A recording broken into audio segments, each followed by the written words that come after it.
이사야서를 계속 보고 있습니다. 이사야서 말씀은 유다와 이스라엘을 중심으로 한 예언의 메시지이지만 13장부터 23장까지 열방에 대한 미래를 하나님이 말씀하시면서 온 세계의 하나님, 역사의 주관자이신 하나님에 대해서 분명하게 계시의 말씀을 주고 계십니다. 신앙생활을 하신 분들 중에는 우리 종교는 불교고 기독교는 서양 종교다 이런 생각을 가지신 분이 계시는데, 불교도 우리 종교가 아니고 기독교 신앙은 뭐 토속이냐 아니냐 그런 차원을 떠나서 온 세계의 하나님, 역사의 주관자 되신 하나님을 예배하고 찬양하는 신앙이기 때문에 이사야서를 통해서 보여주는 미래의 열방에 대한 여러 가지 메시지들을 우리가 중요하게 보면서 이 속에서 영적인 원리들을 얻고 또 하나님을 잘 섬길 수 있는 자리에 나가야 하겠습니다. 이사야가 사역했던 초반에 세계에서 최강대국은 아수르였습니다. 지금의 미국하고 비슷한 그런 위상을 갖고 있었고, 애국과 구스와 유다와 바벨론,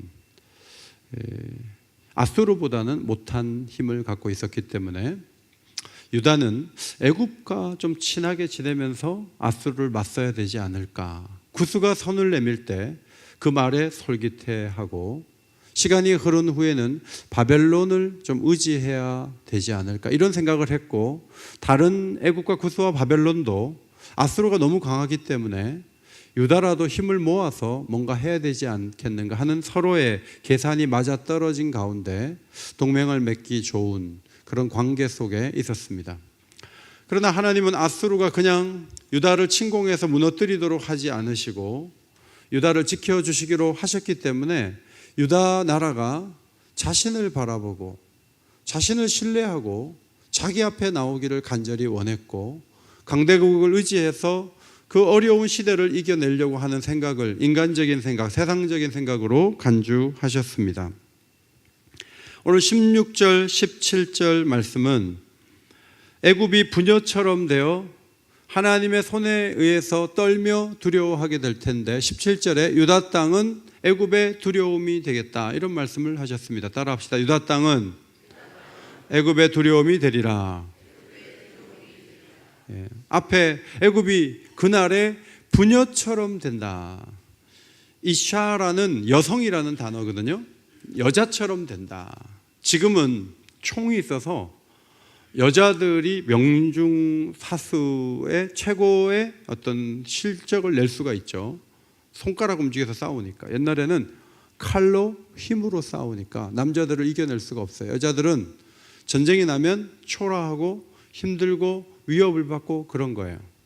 그런데 그 군사도 많고 병거도 많은 그 이집트가 여자처럼 될 것이다. 뿐만 아니라 이 나라가 유다 땅을 보면서 두려워하는 그런 때가 올 텐데 그 때가 그날이다 라고 하나님께서 예고하셨습니다.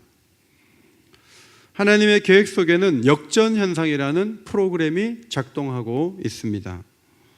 이러한 역전현상을 우리는 성경에서 계속 발견하게 됩니다. 여러분이 잘 아시는 라헬과 레아, 야곱의 부인들이죠.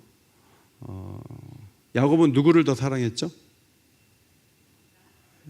빨리 대답이 안 나오신 걸 봐서 잘 모르거나 아니면 정신을 집중하지 않거나 둘 중에 하나인데, 야곱은 누구를 더 사랑했죠? 라헬을 더 사랑했죠. 레아는 아버지하고 같이 짜고 첫날 밤에 내가 누구라고 말하지 않으면서 첫날 밤을 보내서 어쩔 수 없이 야곱의 부인이 된 그런 처량한 여인이었어요. 라헬은 남편의 사랑을 한 몸에 받았어요. 그런데 늘 라헬을 가까이 하다가 어느 날 레아의 집에만 들으면 레아가 임신을 했어요. 그래서 첫째를 낳고 둘째를 낳고 셋째를 낳는데 야곱이 그 아들들 이름을 안 지어줘요. 관심이 없어요. 아들을 낳는데도 가보지도 않는 거예요. 레아가 계속 이름을 지어요. 셋째 이름을 레위라고 졌어요. 연합이다 해서 나중에 제사장이 되잖아요. 레위 지파가 그런데 하나님과 연합하는 걸 우리가 생각하지만 원래의 의미는 그런 거예요. 내 남편이 지금부터 나와 연합하면 좋겠다. 셋째까지 낳는데 이제 마음이 내게로 오면 좋겠다. 그래도 야곱은 그 레아에게는 마음이 가지 않아요. 그러다가 어쩌다가 또 한 번 가니까 넷째가 또 생겼어요. 이름이 유다예요. 유다를 낳고 나서 무슨 현상이 생겼냐 하면 지금까지 늘 라헬은 좋겠다. 남편 사랑받아서 늘 그랬는데 드디어 넷째를 낳으니까 이제 라헬이 레아를 시기하기 시작해요. 레아는 뭐야? 사랑은 내가 받는데 애는 왜 저쪽에서 나? 이제 이렇게 되는 거예요. 그러니까 부러운 사람이 늘 부럽냐 하면 그렇지 않다는 거예요. 이 뒤집어지는 일들이 집안에서도 일어나고 어디에서나 일어난다 하는 것을 성경이 보여주고 있는 것이죠.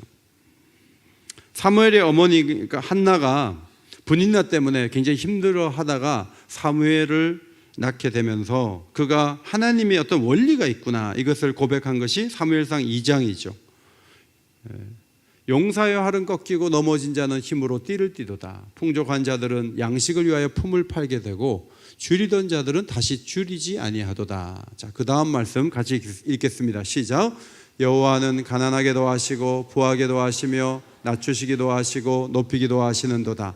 가난한 자를 진토에서 일으키시며 빈궁한 자를 거림더미에서 올리사 기적들과 함께 앉게 하시며 영광의 위를 차지하게 하시는도다. 하나님은요 가난한 사람 계속 가난하게 하고 부한 사람 계속 부하게 하고 금수저는 늘 금수저 물고 있고 흙수저는 흙수저 물고 태어나고 그렇지 않아요. 이건 세상적인 얘기고요. 하나님은 계속 위치를 바꾸세요.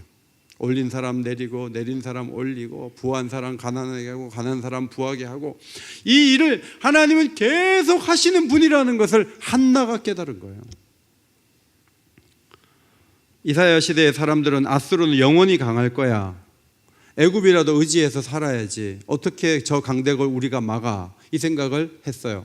마음속에 애굽은 영원히 강하고 우리는 늘 초라해. 누구하고도 손을 좀 잡아야지 우리는 견딜 수 있어. 우리는 방어할 수 있어. 이 생각을 하고 살았는데 하나님이 그 생각하지 말라는 거예요. 유다 땅을 애굽이 두려워하면서 볼 날이 올 것이다 라고 말씀하셨습니다.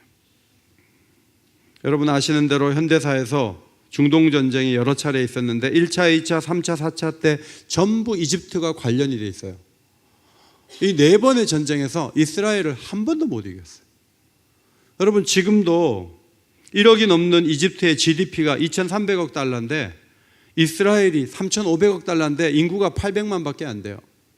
군사비 지출도 이스라엘이 4배 가까이 돼요. 지금 이집트에서 이스라엘을 볼 때 두렵단 말이죠. 그런데 이사야 시대에는 그런 일을 상상을 못했어요. 그런데 하나님이 그렇게 된다고 하니까 그렇게 되는 방향으로 역사가 흘러왔다는 것을 우리가 발견할 수가 있습니다. 성도 여러분, 모든 상황은 고정되지 않았습니다. 어려운 사람은 늘 어려운 자리에 있어야 되고 높은 사람은 늘 높은 자리에 있어야 된다. 여러분 그렇지 않다는 것을 기억하셔야 합니다. 하나님은 계속 세상을 바꾸시고 변화시키시는 분이세요. 하나님의 그 변화를 기대하면서 교만해지지 말아야 된다. 그것이 역사가 주는 중요한 교훈입니다. 앞에 표를 보시면 인도의 카스트 제도, 여러분 학교 다닐 때 수드라, 바이샤, 크샤트리아, 브라만 배우셨죠? 태어나면서 무슨 일을 해도 윗계급으로 올라갈 수가 없어요. 이것이 고정된 계급 제도예요. 그런데 당시 이스라엘 사람들은 이런 생각을 갖고 있었어요. 아수르는 계속 저 위에 있고 우리는 저 밑에 있으니까 애굽이라도 손잡아야 저걸 막을 텐데 이제 이 생각을 늘 하고 이게 고정된 생각이에요. 100년이 지나도 1000년이 지나도 계속 그럴 거라고 보는 거예요. 근데 하나님이 아니라는 거예요. 유다가 오히려 두려움의 대상이 되고 애굽이 그들을 바라보는 날이 오게 될 것이고 아수르와 바벨론이 멸망해서 없어지는 날이 오게 될 것이라고 하나님이 예고하셨습니다. 성도 여러분, 그날이 다가온다는 것을 믿으시기 바랍니다. 그걸 믿어야 돼요. 그게 신앙이에요. 다음 주에 병원에서 퇴원할 사람과 계속 병원에 입원해야 될 사람은 눈빛이 달라요. 다음 주에 태어날 사람은 눈빛이 살아있어요. 병원을 언제까지 다녀야 될지 모르고 거기 계속 머물러야 되는 사람, 수많은 수술을 앞둔 사람은 눈빛이 어두워요. 우리는 하나님께서 지금의 모습보다 훨씬 더 아름답게, 더 풍성하게 반드시 만들어 놓으실 계획 속에 있다는 것을 신뢰하시기를 바랍니다. 그것이 신앙이에요.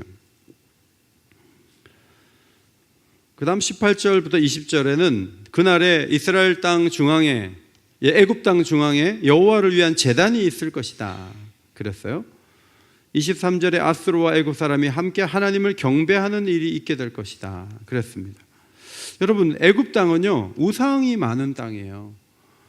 다신교고 정말 우상의 숫자가 어마어마하게 많아요. 3절에도 애굽 사람들이 다급하게 될 때 우상과 마술사와 신접한 자와 요술객에게 묻게 된다. 너무 이렇게 물어봐야 될 그런 신앙적인 세계 속에 전문가들이 많이 있었고 우상도 굉장히 많았어요. 여러분이 아시는 것처럼 모세가 10가지 재앙을 내렸을 때 그것이 그 애굽 신에 대한 심판이었잖아요. 쿠눔이라는 이 신은 나일의 수호신이에요. 나일강에 피가 이렇게 쫙 퍼지면서 나일강이 신이 쿠눔이 하는 일이 없는 거죠. 오히려 막아내지 못하고 나일강의 풍성함을 유지하지 못하는 쿠눔에 대한 심판. 개구리 머리를 가진 다산의 상징인 헤케트, 개구리 떼가 막 올라와 가지고 사람들을 괴롭히고 이가 퍼져서 막 괴롭히는 그것은 아코르라는 그 신에 대한, 신이 고통을 주는 것에 대한 하나님의 심판의 모습이죠. 여기 10가지가 전부 다 그 시대의 신에 대한 심판이었어요. 람세스 4세, 주전 1166년에 있었던 그 4세는 오시리스라는 신에게 기도를 올렸는데 우상숭배가 뭔지를 보여주는 그런 기도를 올렸어요. 이제 주로 달라는 거예요. 건강과 생명과 장수를 달라, 시력을 주고 청력을 달라, 기쁨을 달라, 질릴 정도의 많은 음식을 주고 또 취할 정도의 술을 달라, 내 자손을 영원히 왕으로 있게 해달라, 내가 당신에게 말하는 어떤 식으로든 내 목소리를 다 듣고 고귀한 나일이 계속 흐르게 해달라, 거룩한 수소를 지키기 위해, 이집트 왕들에게 곡물을 제공하기 위해 이 가축과 수목을 지켜달라. 이 모든 것을 만드는 것은 당신이지만 이것들을 내버려 두면서 다른 일을 꾸밀 생각하지 말고 우리들을 위해 달라. 자, 이렇게 계속 기도를 한 거예요. 이런 기도 속에 있었던 나라가 애굽인데 이 애굽에 하나님을 바라보는 제단이 세워지고 하나님 앞에 기둥이 세워지는 일들이 있게 될 것이라고 예언되어 있습니다.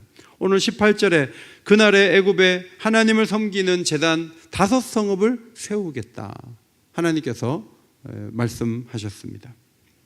그 성에서 가나안에서 사용하는 방언 히브리어를 사용하게 될 것이다.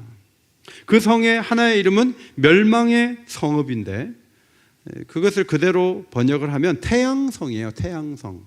그래서 발음으로 하면 태양성인데 헬리오폴리스, 그러니까 태양을 섬기는 중심에 있는 그 성도 하나님을 섬기는 성으로 바꾸어 놓으실 것이다. 하나님이 이제 그런 말씀을 하셨어요. 어떤 압박이 오면 이들도 여호와께 부르짖고 기도하면서 하나님은 그 기도를 들으시고 그들에게 구원자, 보호자를 보내실 것인데 그분이 예수 그리스도시고 예수 그리스도께서 애굽을 그 어렵고 힘든 자리에서 건져내실 것이다. 그렇게 하나님이 예고하신 것이죠. 23절에 애굽에서 아수르로 통하는 대로가 있는데 그 대로로 서로 오가면서 하나님을 경배하게 되고 24절 이스라엘, 애굽, 아수르가 세계 중에 복이 될 것이다 하면서 25절에 놀랍게 애굽과 아수르와 이스라엘을 불렀어요. 앞에 보시고 한번 큰 소리로 읽어봅시다. 시작. 내 백성 애굽이여, 내 손으로 지은 아수르여, 나의 기업 이스라엘이여 라고 하나님이 이 호칭을 사용하신 거예요. 지금 애굽은 우상 숭배로 가득한데 그 애굽을 내 백성을 삼으시겠다. 그들 가운데 5성읍에 하나님을 섬기는 제단을 만드시고 기둥을 세우시겠다. 그렇게 하나님이 말씀을 하시면서 애굽을 내 백성이라고 부르셨습니다. 역사를 보면 알렉산더 대왕이 알렉산드리아를 애굽에 건설했어요. 그런데 이 알렉산드리아가 유대교인들이 많은, 유대인들이 몰려서 많이 사는 도시가 됐고, 주전 250년부터 긴 시간 동안 70명의 학자가 구약 성경을 당시에 통용되는 헬라어로 번역을 했는데 그 번역 성경이 70인경이에요. 신약 성경에서 구약을 인용할 때 70인경 헬라어를 보고 번역을 했기 때문에 우리가 보는 히브리어의 그 구약과 인용하는 말씀이 조금 차이가 있는 것은 거기에서 오는 것이죠. 오순절에 베드로와 오순절 교회 성도들이 막 방언을 했을 때 사람들이 외국에서 많이 왔는데 우리나라 말로 기도를 하네. 자, 이걸 이렇게 듣게 됐다는 거예요. 자, 사도행전 2장 9절 10절에 보면 우리가 우리 각 사람이 난곳 방언으로 듣게 되면 어찌 됨이니냐.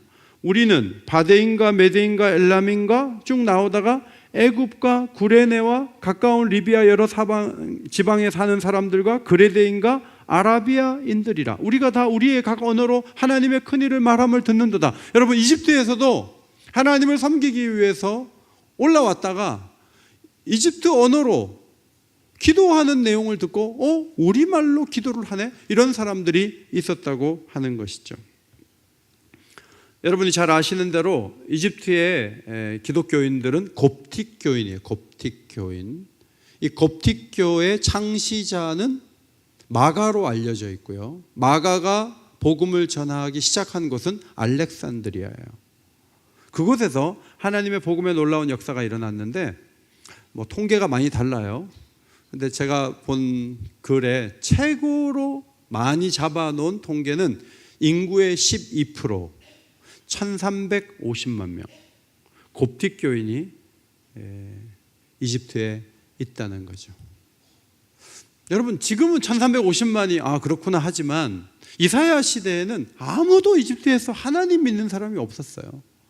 그런데 하나님께서 자신을 위한 성읍을 세우겠다고 하시고 자기 백성이라고 부르신 이후에 그 이집트에서 놀라운 일이 일어났다 하는 것이죠.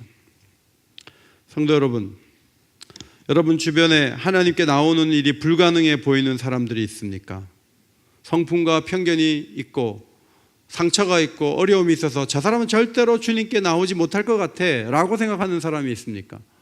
그러나 그들 중에도 하나님 백성이 있을 수 있다는 사실을 믿으시기 바랍니다. 하나님은 불가능한 가운데 일하신 분이시니까.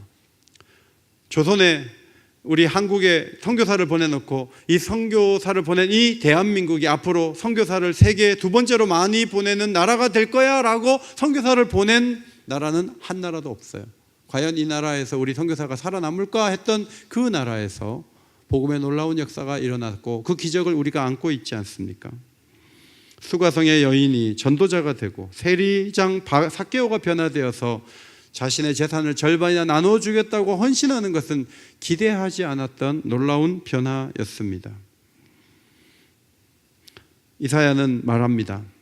물이 바다를 덮은 같이 여호와를 아는 지식이 세상에 충만할 것임이니라. 그 시대에는 이게 말도 안 되는 얘기예요. 도저히 있을 수 없는 비전이에요.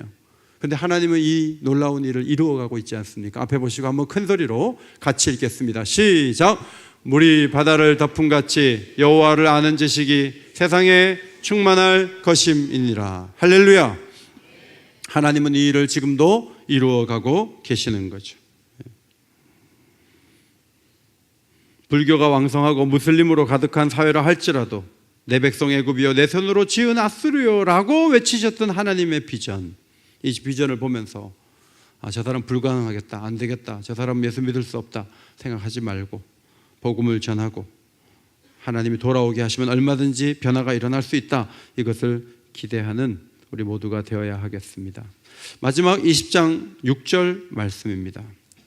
자, 20장 6절을 성경 보시고 한번 다시 읽도록 하겠습니다. 20장 6절 시작. 그날에 이 해변 주민이 말하기를 우리가 믿던 나라 곧 우리가 아수르 왕에게서 벗어나기를 바라고 달려가서 도움을 구하던 나라가 이같이 되었은즉 우리가 어찌 능히 피하리요 하리라. 여기 해변 주민은 유대인들을 말해요. 지중해를 끼고 있으니까 유대인들을 말하는데, 유대인들이 무슨 생각을 하냐면, 와, 애굽이 망하네. 애굽이 심판을 받아 무너지면, 졌다면 우리가 어떻게 하나님의 심판을 피할 수 있겠어? 그 얘기를 앞으로 하는 날이 오게 될 거야 라고 하나님께서 예언을 하셨어요. 저는 이 말씀을 보면서 앞에서 내 백성 애굽이여 그렇게 불러줬는데, 하나님이 이집트에 여러 성읍에 제단을 세우고 기둥을 세우시고 하나님을 섬기는 백성들로 만들어 주시겠다고 선포를 해놓고 뒤에 가가지고 애굽이 무너지는 얘기를 누군가 하게 될 거라고 말씀하시는 게, 이게 뭐지? 이제 그런 성경적 발견이 있었어요. 이해를 돕는 말씀이 22절이에요. 성경을 보시고 22절을 읽겠습니다. 시작. 여호와께서 애굽을 치실지라도 치시고는 고치실 것이므로 그들이 여호와께로 돌아올 것이라. 여호와께서 그들의 간구함을 들으시고 그들을 고쳐 주시리라.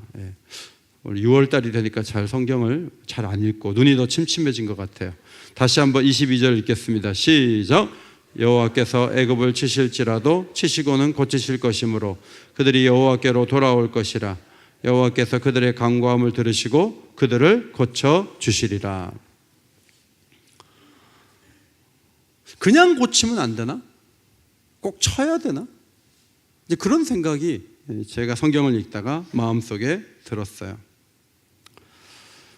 지금 왜 치시죠? 치시는 이유가 뭐죠? 앞부분에 19장 1절부터 15절에 나오는데, 하나님이 어디를 치시는가를 보면 왜 치는지 이유를 알 수가 있어요. 2절을 보면은 이 나라는 여러 지도자들이 힘을 모아서 하나의 파라오를 만든 나라예요. 왕들이 많아요. 그 중에 최고가 파라오가 되는 거예요. 이 나라가 연합함으로 강하거든요.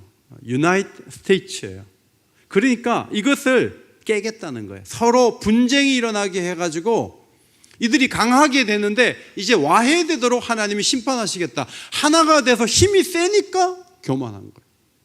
3절에 보면 우상 숭배하는 일들이 너무 많아요. 10가지 재앙을 봤으면 그 다음에 하나님 바라봐야 되죠. 이스라엘 백성이 떠나고 난 다음에, 자, 우리도 하나님 섬겨야 되겠다. 여기 있는 우상들 다 거짓말이다. 하나님 바라보자. 이렇게 변화되지 않고 계속 우상을 섬기는 거예요. 여러분, 계속 우상을 섬기면 결국은 망하게 되는 거죠. 우상 숭배가 그들의 심판을 받는 원인이다 하는 거예요. 5절부터 10절은요, 나일강이 제공하는 안정된 생활 때문에 교만했어요. 비가 안 와도 괜찮아요. 6,000km가 넘는 빅토리아 호수에서 발원한 그 강이 계속 흐르면서 좋은 것들을 계속 공급하는 거예요. 그 좋은 것들을 받으면서 어업이 발전하고 농업이 발전하고 아마를 심어서 세마포를 짜고 직조술이 발전하고 해서 자신들이 먹고 살만한 거예요. 그러니까 그 나일강만 있으면 아무 문제가 없는 거예요. 탄탄한 직장에서 계속 월급을 넣어주면 나는 이제 정년 은퇴할 때까지 문제 없는 거예요. 계속. 여러분, 그런데 계속 그럴 수 있을까요? 그동안 한국의 조선업과 반도체가 먹여 살렸어요. 중국에서 반도체를 만든다는 거예요. 다른 나라가 그것을 치고 올라가는 거예요. 휴대폰 우리가 잘 만들지만 다른 나라도 지금 그만큼 만들려고 막 올라가고 있어요. 어제 보장된 것이 내일도 보장되느냐 하는 거예요. 하나님은 그 부분을 치시겠다는 거예요. 경제력을 무너뜨려야 하나님 앞에 올 수 있다.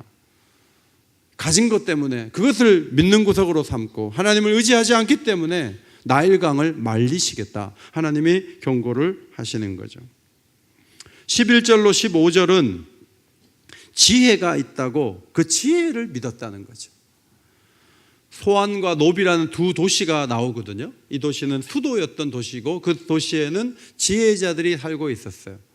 이 지혜자들은 정치적, 경제적 리더들로서 국가의 위기를 막아줘야 할 그런 책임을 가진 자들이지만 술 먹고 비틀거리는 주정뱅이처럼 그들이 하는 모든 일들이 실패로 돌아갈 것이라고 하나님은 말씀하셨습니다. 역사를 보면 애굽의 지혜가 사실 대단합니다. 여러분, 우리가 쓰는 1, 2, 3, 4, 5, 6, 7, 8, 9, 10 이집트에서 나왔습니다. 우리가 지금 쓰고 있는 달력, 이 태양력이죠. 태양력이 이집트에서 나왔습니다. 접착제, 이집트에서 나왔습니다. 방부제, 이집트에서 나왔습니다. 피라밋을 아시죠? 피라밋은요, 지금으로부터 2800년 전, 4800년 전, 주전 28세기에 이 피라밋을 만들기 시작했어요. 한 1000년 정도 계속 이 피라밋을 이곳저곳에 많이 만들었거든요. 여기 있는 돌 하나가 2.5톤이에요. 이것을 230만 개를 쌓아 올려서 피라밋을 만들었다고 해요. 이 돌의 무게를 합치면 600만 톤인데 600만 톤은 웬만한 도시의 건축 자재를 다 합쳐도 그 무게가 나가지 않는다는 거죠. 다음 사진을 보시면 피라밋의 한쪽 변의 길이가 230m, 높이가 146m인데 1889년에 에펠탑이 만들어지기 전까지 가장 높은 건물이에요. 이것을 주전 2800년 전에 이런 것들을 만들었다고요. 철기 시대도 아니에요. 돌을 깎아가지고 2.5점 되는 네모난 걸 만들어 그걸 쌓아 올렸어요. 뭘로 했는지 지금도 상상을 할 수가 없어요. 이들의 지혜와 기술력은 불가사의합니다. 그런데 그 지혜가 있다 할지라도 아수르의 침공을 막을 수 있느냐 하면 없다는 거예요. 경제력이 있고 과학적 발전이 있고 대단한 것들이 있음에도 불구하고 하나님이 아수르를 보낼 때 무기력하게 무너질 수밖에 없다. 그것이 하나님의 예언이었습니다. 왜 꼭 무너져야 합니까? 그냥 하나님이 원하시는 제단을 세우면 안 됩니까? 성경은 그렇게는 안 된다고 하는 것이죠. 따라합시다. 교만은, 큰 소리로, 교만은 수술해야 낫는 병입니다. 네, 수술을 해야 돼요. 이거 수술 안 하면 그냥 겸손해지진 않아요. 우리는 수술할 병에다가 고약 붙여갖고 해결될 수 있다면 너무나 좋겠다. 어떤 분은 수술하면 살 수 있다고 말하는데 수술을 안 받으려고 그래요. 목사님, 그냥 기도로 낫고 싶습니다. 나 수술 안 받을래요. 그러다가 목숨 잃는 사람이 많아요. 아무것도 잃지 않고 변화되면 좋겠죠. 그런데 그렇지 않아요. 영적인 유익은 이름으로서 얻는 원리 속에서 진행된다는 거예요. 한번 읽어볼까요? 시작. 영적인 유익은 이름으로 얻는 원리 속에서 진행됩니다. 이게 시력이 떨어지잖아요. 연세 드시면. 근데 시력이 떨어지면서 영안이 열리면 너무 좋은 거예요. 시력만 떨어지면 너무 속상한데 시력이 떨어지는데 천국이 보이기 시작하는 거예요. 무릎이 아파서 어디도 갈 수 없는 상황으로 가는데 내 몸과 마음이 천국을 거닐 수 있는 그런 영성을 구비하는 일이 하나가 이루어지면서 하나가 얻어지는 거지. 모든 과학기술과 대단한 지혜와 대단한 부와 이런 것들을 다 굶겨쥐고 있으면서 난 좋아지고 싶어. 여러분, 그런 영적인 일은 없다는 거예요. 여러분, 유대인들도 70년 동안 포로살이 안 하고 그냥 살면 얼마나 좋겠어요.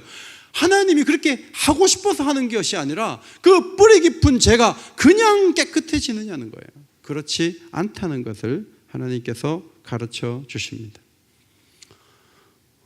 출애굽한 백성들이 부정적인 보고를 듣고 우리 못 들어가겠네. 한 장관을 세고 돌아가자 했을 때 하나님이 20살 이상 출애굽해서 나온 사람들 다 죽은 다음에 나머지만 들어가라 라고 선포하신 건 너무 가혹한 일이지만 그 판단과 그 결정은요, 뿌리 깊은 죄가 있기 때문에 그 뿌리를 뽑고 가나안에 넣겠다는 하나님의 거룩에 대한 강력한 의지를 우리가 발견할 수가 있습니다.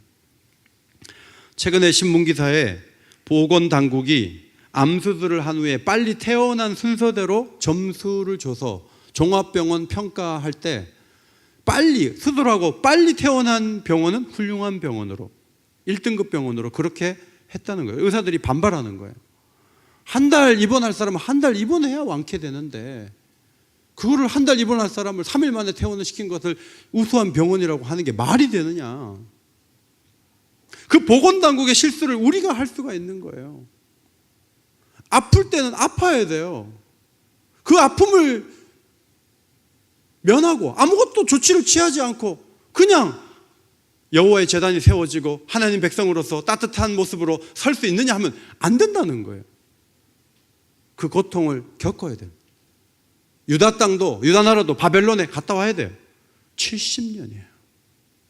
우리가 그래서 교만하게 되는 게 뿌리가 뽑히려면 너무 큰 고통을 이 대가를 지불해야 되기 때문에 교만할까 봐 자신을 잘 살필 필요가 있어요. 날마다 묵상을 하지 않고 날마다 하나님 앞에 우리 자신을 비춰보지 않으면 언제든지 우리가 가진 것 때문에, 지혜가 있기 때문에, 자식들이 잘 되기 때문에 우리가 교만할 수 있는 거예요. 교만과 맞서 싸우시기를 바랍니다. 그냥 막 아픔이 와가지고 그때 깨닫는 것보다 미리 교만과 싸우는 게 너무너무 중요해요.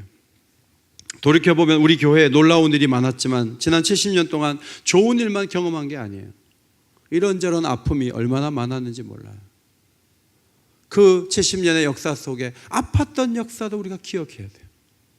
그리고 하나님께서 아픔도 주셨지만 우리를 회복시키시고 더 놀라운 곳으로 우리가 나아갈 수 있도록 이끌어 오신 그 하나님의 놀라운 손길, 그런 것들을 바라보면서 여러분의 인생 가운데 무슨 어려움이 온다 할지라도 그것을 달게 받아들이면서 다시 한번 이겨내고 일어설 수 있는 거룩한 주의 백성들이 되시기를 바랍니다. 이것이 성경이 주는 중요한 교훈이에요. 그냥 하나님 아무 일 없게 해주세요. 아까 람세스 4세가 기도한 것처럼 이것저것만 주세요. 문제 없게 해주세요. 다 지나가게 해주세요. 그건 신앙이 아니에요. 그건 무당 종교예요. 그럴 수는 없어요. 우리를 거룩하기 위해서 수술이 필요하십니까? 수술대에 올라가겠습니다. 수술해 주십시오. 그리고 저를 거룩하게 만들어 주십시오. 그것이 진정한 겸손이고 진정한 회개의 모습이다 하는 거예요. 그분의 시간 안에서 그날의 세 가지를 우리는 다시 한번 마음에 정리하기를 원합니다. 그날의 역전 현상이 있어요. 여러분이 지금 어떤 낮은 자리에 있고 눌린 자리에 있습니까? 하나님이 다시 일으키실 것을 바라보시기를 바랍니다. 역전 현상을 기대하고 그날에 있을 영광스러운 모든 사람들이 예배드릴 것을 바라보고 그저 내 가족, 내 교회 이러지만 마시고 세계 나라에 얼마나 많은 종족이 있고 얼마나 복음을 들어야 될 사람들이 많아요. 내 인생에 단기 선교를 5번은 내가 가야지. 하나님이 나를 세계적인 사람으로 만드시는데 내가 세계를 위해 기도하는 사람이 돼야지. 내가 옥인교회만 섬기다 갈 수는 없다. 온 세계를 위해 기도해야 될 것은 하나님이 온 우주의 하나님이시고 온 세계의 하나님이신데 이 스케일을 좀 크게 하고 넓게 할 필요가 있는 거예요. 마지막 한 가지, 우리에게 찾아오는 이런저런 아픔들이 있지만 그걸 면하려고만 하지 말고 기꺼이 받아들이고 이겨내는 가운데 더욱 거룩하고 아름다운 자리로 나아가게 된 주의 백성들이 다 되시기를 주님의 이름으로 축원합니다.